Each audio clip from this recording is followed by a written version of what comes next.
teman-teman mahasiswa baru Universitas Kuningan, kembali lagi bersama saya Ananda Putri Utami di program Kupas Tuntas Season 2. Program kali ini kita akan mengulik ada prestasi apa aja yang diraih oleh mahasiswa di Universitas Kuningan. Di sini Nanda ditemani oleh halo Teteh. Halo Nanda. Gimana kabarnya Teh? Iya, alhamdulillah baik. Gimana kalau kamu? Alhamdulillah. Oke, kayaknya kita kenalan dulu nih sama teman-teman di rumah. Silakan Teteh. Boleh. Halo teman-teman semua, perkenalkan nama aku Reka Nulastriani. Teman-teman bisa panggil aku Reka. Aku mahasiswa manajemen, sekarang semester 8, semester tua. Oke Teteh, nih tadi kan Anda udah mengulik-ngulik tentang Teh Reka nih. Katanya Teh Reka itu mahasiswa yang berprestasi di luar akademiknya di Universitas Kuningan. Teteh mengikuti kegiatan Duta Genre. Genre. Nah teman-teman, kita akan mengulik nih, ternyata prestasi yang ada di Universitas Kuningan itu tidak hanya mencakup dalam universitas aja seperti Teh Reka, bisa berprestasi di luar. Kita ulik nih, apa sih itu genre Teh? Iya, kalau genre sendiri sebetulnya itu adalah ajang gitu ya, ajang seleksi di mana ini dinaungi oleh Dinas DPP KBP 3A. Nah, ketika di genre itu kita menyebarkan virus-virus genre, yang mana ini kayaknya kita pendekatannya ke remaja banget karena memang Kuningan itu banyak remajanya, dan di sini peran genre itu untuk menyebarkan triad KRR. Jadi genre itu ada isu-isu triad KRR. Jadi ada 3 resiko ancaman dasar kesehatan reproduksi remaja. Jadi di sini di genre itu lebih ke bagaimana remaja itu menjaga kesehatannya. Terlebih spesialnya itu kesehatan reproduksinya. Jadi triad KRR ini ada HIV/AIDS, kemudian seks bebas, dan yang terakhir itu ada nafsa. Jadi iya, kalau di genre itu kebanyakan orang tabu gitu ya tentang hal seperti itu. Padahal ini adalah satu edukasi yang harus disebarkan ke masyarakat. Jadi lewat genre triad KRR ini disebarkan ke teman-teman remaja gitu. Oke, dan tri ini juga yang tadi 3 itu sangat penting banget untuk kehidupan ya Teh ya, karena sangat berbahaya juga kayak HIV, kayak gitu ya. Karena memang kalau kita sudah pernah dengar gitu ya, adanya bonus demografi. Nah, salah satu triad KRR ini kenapa harus disebarkan? Karena ketika kita menerima bonus demografi yang katanya di 2045 itu kita sudah siap dengan sumber daya manusia Indonesia yang memang sudah berkualitas gitu. Karena diharapkan dari genre ini menyebarkan triad KRR ke teman-teman remaja, sehingga nanti ketika adanya bonus demografi menjadi memang benar-benar bonus, bukan menjadi bencana demografi. Berarti sebagai wadah atau naungan gitu ya. Iya, betul. Oke teman-teman, tapi sebelum jauh nih Teh ya, untuk perbincangan kali ini, mungkin teman-teman kepo, genre itu apa sih, singkatan dari apa Teh? Iya, kita tadi terlalu dalam banget ya, padahal genre belum disebutin itu apanya. Kalau genre sendiri itu generasi berencana. Jadi di sana banyak remaja yang ingin merencanakan bagaimana karirnya, kemudian bagaimana studinya. Di situ kita dikelilingi teman-teman yang memang punya rencana atau planning untuk masa depannya, seperti itu. Lebih ke planningnya ya. Iya, betul. Jadi teman-teman, genre itu adalah tadi generasi berencana yang menaungi tadi pertama produktivitasnya dan juga kesehatan dalam tubuhnya dari remaja-remaja. Betul Teh. Teh kan biasanya ada kasus nih ya, kasus kayak pelecehan seksual, nikah muda. Nah itu genre termasuk menaungi itu nggak sih Teh? Nah itu kayaknya itu isu-isu yang genre banget. Isu genre itu kayak pernikahan dini, kemudian pelecehan seksual yang sekarang ini banyak banget terjadi di masyarakat gitu ya. Dan banyak sekali perempuan-perempuan yang berani speak up gitu ya. Nah itu juga salah satu peran genre di situ untuk menyuarakan apa-apa yang tabu yang sebenarnya harus sosialisasikan ke masyarakat seperti itu. Nah, kalau untuk pernikahan dini sendiri, karena memang di triad KRR itu adalah salah satunya untuk menghindari pernikahan dini, karena kalau teman-teman mungkin sudah pernah dengar atau belum pernah dengar, nikah itu sebenarnya ada usia idealnya. Ada usia pernah idealnya. Dengar nggak? 21-25 keren. Oh iya pernah, karena itu buat cowok-cewek kan? Iya, buat cowok-cowok. Nah, kalau di genre itu, kita juga salah satunya memberitahu bagaimana usia ideal untuk remaja, 21 untuk Neng, 25 untuk AA. Jadi sebelum mencapai usia ideal itu, kalau menurut BKKBN itu bisa terjadi resiko nanti kalau pernikahan begitu. Oke Teteh, di sini kan biasanya kasus-kasus yang ada beredaran di masyarakat nih Teh. Biasanya masyarakat yang kelas menengah ke bawah ataupun masyarakat yang memikirkannya, ngapain sih pendidikan tinggi-tinggi nanti juga lu ke dapur. Nah, kan suka ada pemikiran pola pikir masyarakat seperti itu. Walaupun di zaman sekarang tuh emang zamannya udah maju, tapi masih ada aja. Nah di situ kan timbulnya adanya nikah muda dan juga cara ataupun garda terdepan dari genre itu tersendiri gimana tuh? Nah, sebetulnya uniknya di genre itu kita tidak hanya membahas tentang kesehatan reproduksi dan segala macam, tapi lebih dari itu segmentasi yang remaja banget itu ada di genre. Kayak tadi tentang self love, kemudian tentang pernikahan dini, kemudian tentang pelecehan seksual segala macam itu ada di genre. Jadi semua yang membahas tentang remaja pasti kita dibahas di situ.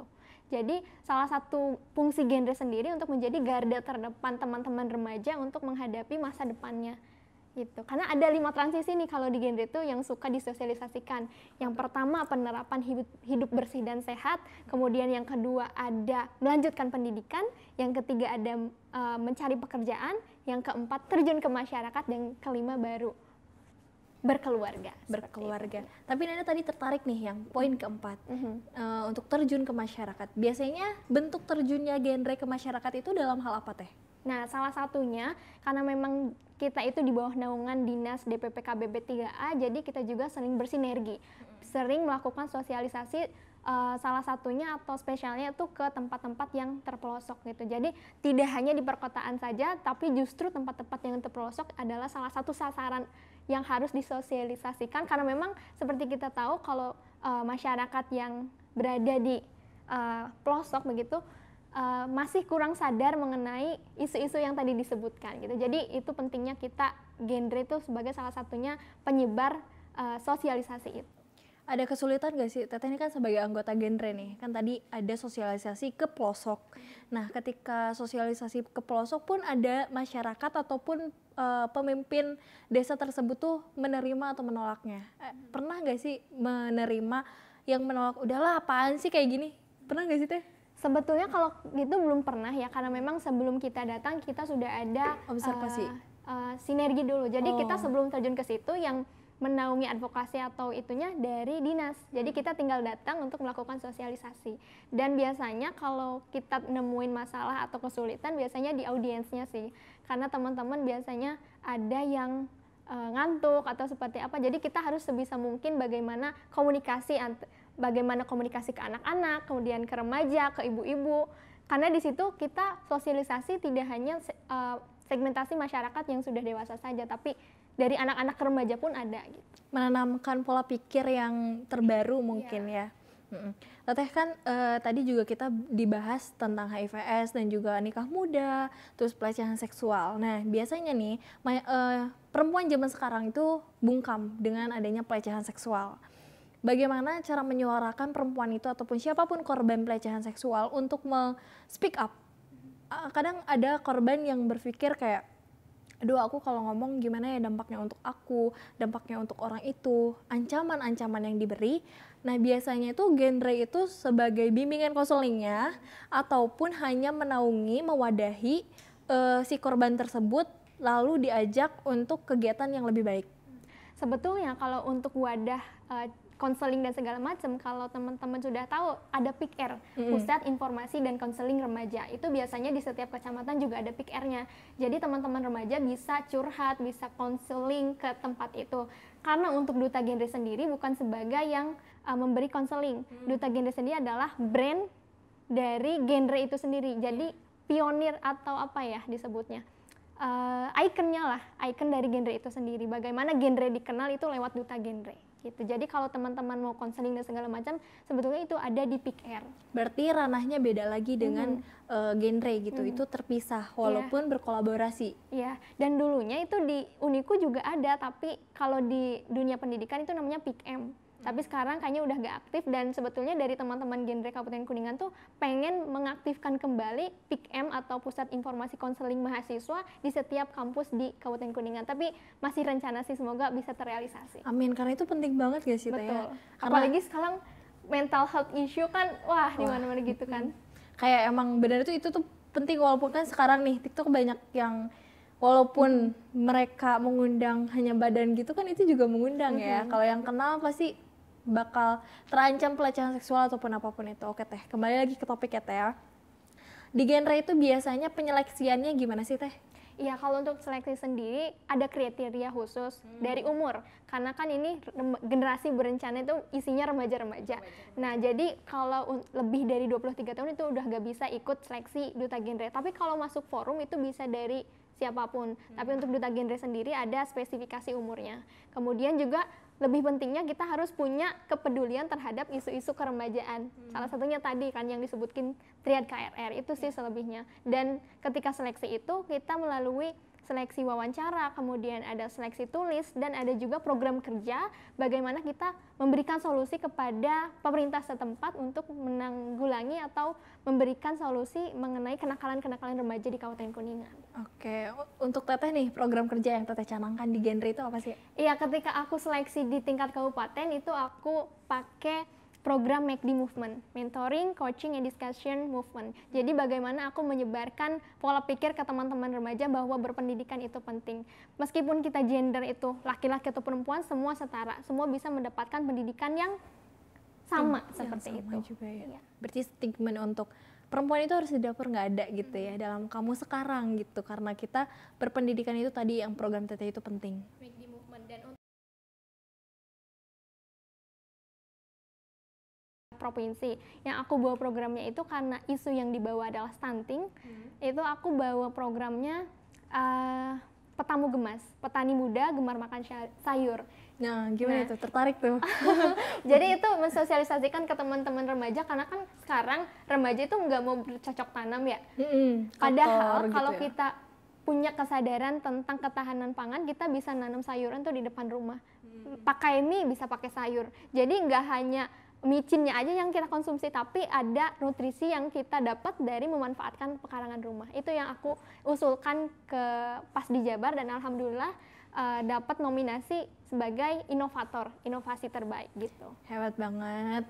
Semoga Anda bisa kayak gitu ya. Amin, amin, amin. Teteh di genre juga, pengalaman Teteh saat di genre, khususnya buat di kabupaten dulu ya, kita berbincang dalam kabupaten, karena Teteh juga bermula dari kabupaten dulu. Pengalaman yang Teteh dapat dari genre, apakah ada sesuatu yang membuat Teteh termotivasi di genre ini? Iya, kalau pengalaman pasti banyak banget ya, karena kita berinteraksi langsung dengan masyarakat dari segala segmentasi umur gitu ya. Pernah aku waktu itu sosialisasi sama ibu-ibu untuk menerangkan bagaimana pola asuh terhadap anak, tapi dari sudut pandang anak. Dan setelah acara selesai, ibu-ibunya nangis, curhat ke aku. Kenapa itu? Curhat tentang anaknya gitu, gimana anaknya, pokoknya masalah keluarganya gitu lah. Dan aku di situ merasa dipercaya, berarti aku bersosialisasi di situ tuh ada kepercayaan dari masyarakat untuk curhat sama aku. Padahal itu hari pertama kita ketemu, dan itu menurut aku salah satu kesempatan atau pengalaman yang mengharukan dan terbaik sih. Oke, orang lain bisa percaya gitu ya dengan adanya ini.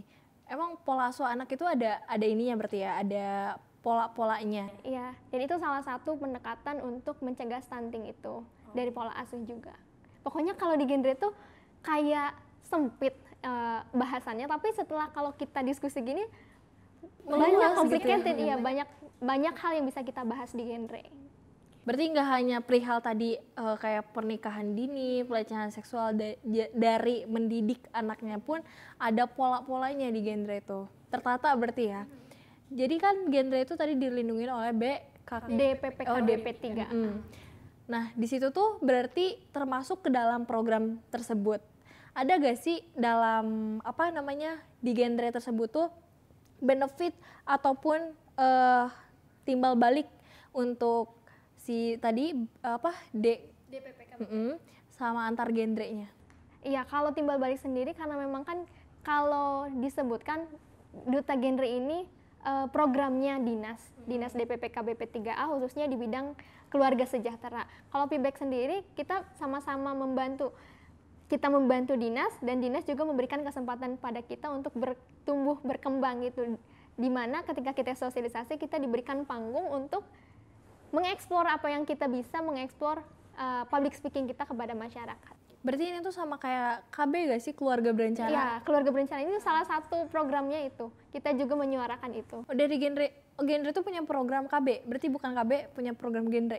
KB itu programnya dinas DPPK BP3A, dan salah satunya itu genre itu menyuarakan itu untuk mensosialisasikan keluarga berencana itu. Oh, berarti saling menyambung menjadi satu gitu.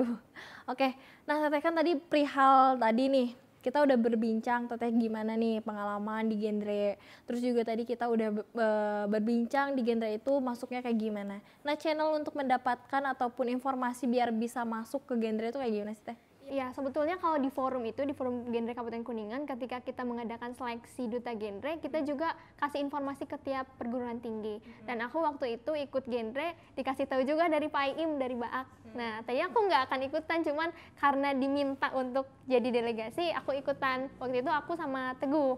Teguh anak Pahutan juga. Nah, itu kita ikut di sana, dan Teguh juga dapat juara. Pokoknya delegasi dari Uniku juara semua deh. Alhamdulillah ya. Mungkin program-program yang dicanangkan juga pada bagus-bagus, mungkin menjadi agent of change gitu ya. Di genre tersebut kan kita tadi perubahan agent of change ya Teh ya. Sebenarnya seperti yang tadi Teteh garis bawahi, perihal genre itu terlihat sempit tapi luas. Nah di sini tuh Nanda mau nanya, ketika ada statement yang tadi Nanda kasih yang nikah muda, terus juga ada yang pelecehan seksual ataupun hamil di luar nikah. Nah itu kan termasuk tantangan kita untuk menjelaskan kepada generasi-generasi agar tidak melakukan hal yang seperti itu. Terkadang ada juga masyarakat yang menerima ataupun tidaknya. Tadi statement tadi, untuk rintangan semua anggota genre apakah satu pemikiran atau beda sih Teh? Maksudnya kayak sudut pandang mereka tuh, oh iya ya ada yang satu pemikiran dengan masyarakat atau enggak? Iya, kalau sudut pandang atau persepsi itu sama atau enggak, pasti semua anggota atau semua duta genre persepsinya sama. Karena kita masuk ke genre itu, kita punya kepedulian yang sama, kepedulian terhadap isu-isu yang disebutkan tadi. Jadi nggak mungkin orang-orang yang terlibat di genre tapi persepsinya beda. Pasti sama semua pandangan terhadap itu. Kita mau masyarakat itu nggak awam lagi, nggak tabu lagi terhadap isu-isu yang tadi. Oke. Kalau di genre itu ada demisionernya nggak sih Teh? Kalau di genre itu biasanya kalau kita ngejabat kan 3 tahun. Nah setelah 3 tahun itu meskipun sudah keluar tapi masih disebut bagian dari genre. Dan kebetulan di forum genre Kabupaten Kuningan kemarin baru aja regenerasi. Jadi banyak teman-teman baru dan banyak juga kok dari mahasiswa Universitas Kuningan yang masuk ke forum genre. Berarti banyak banget ya. Ada benefitnya kita juga untuk bersosialisasi gitu ya Teh. Teh ada nggak sih pesan-pesan untuk teman-teman di rumah ataupun motivasi untuk teman-teman di rumah? Kan Teteh termasuk mahasiswa yang berprestasi di luar akademik gitu ya. Di luar Universitas Kuningan, Teteh membumingkan nama Universitas Kuningan di luar gitu. Dalam tadi Jawa Barat dan juga provinsi. Motivasi buat teman-teman di rumah agar speak up dan jangan malu untuk berprestasi. Oke, ini aku kasih motivasi ke teman-teman di rumah. Oke, jadi teman-teman biasanya aku kalau memacu motivasi aku pakai kata-kata dari Tan Malaka. Terbentur, terbentur, terbentur, terbentuk. Jadi teman-teman ketika teman-teman menemukan hal yang baru atau menghadapi tantangan baru, ambil. Jangan sampai tantangan itu teman sia-siain. Karena pernah dengar kan, waktu muda, habiskan waktu gagalmu ketika muda. Jadi itu salah satu motivasi yang aku pegang selama ini, dan salah satu motivasi atau penyemangat aku adalah manjada wajada. Barang siapa yang bersungguh-sungguh, maka dia akan berhasil. Oke, terima kasih nih Teh ya. Tadi kita udah berbincang perihal genre dan juga generasi berencana yang baik itu yang kayak gimana. Ternyata luas banget pembahasan kali ini.